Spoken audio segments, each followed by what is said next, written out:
Uma outra novidade desse consenso, né? A gente falou agora do que não foi incluído, mas o que é que foi incluído? Havia uma tendência aí nos últimos meses, né? No último ano, na verdade, falando sobre avaliação de autoanticorpos em pessoas com risco maior para diabetes mellitus tipo 1, para tentar identificar aqueles pacientes que estariam no diabetes mellitus tipo 1 pré-sintomático, digamos assim. E aí a ADA trouxe agora uma recomendação de que indivíduos que têm familiares portadores de diabetes mellitus tipo 1 ou com um perfil genético de risco para essa forma de diabetes sejam avaliados em relação aos autoanticorpos para um possível diagnóstico de diabetes mellitus tipo 1 pré-sintomático.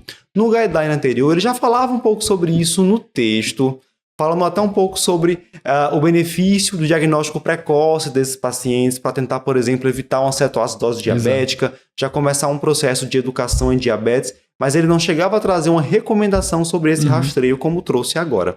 Ele também não detalha se seria, por exemplo, parentes de primeiro grau, né? Ele coloca parentes, né? Fica uma coisa meio vaga. Você deduz que faz mais sentido ser parente de primeiro grau. Né? Porque se for parente, que é primo terceiro, primo...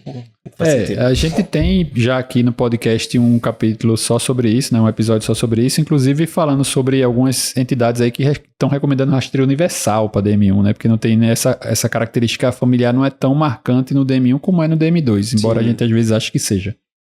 É isso. Lembrando que os anticorpos pode ser qualquer daqueles que a gente já... Anti-GAD, anti-A2, anti-insulina, até o anti-ZNT8, né? Que é caríssimo, inclusive. Isso. Até porque nesse contexto ninguém está usando insulina ainda, né? Então, por favor, pode usar. E aí essas pessoas, aquelas que foram identificadas como tendo diabetes mellitus tipo 1, ainda na fase pré-clínica, devem fazer hemoglobina glicada a cada 6 meses e ter OTG anual, segundo as recomendações da ADA.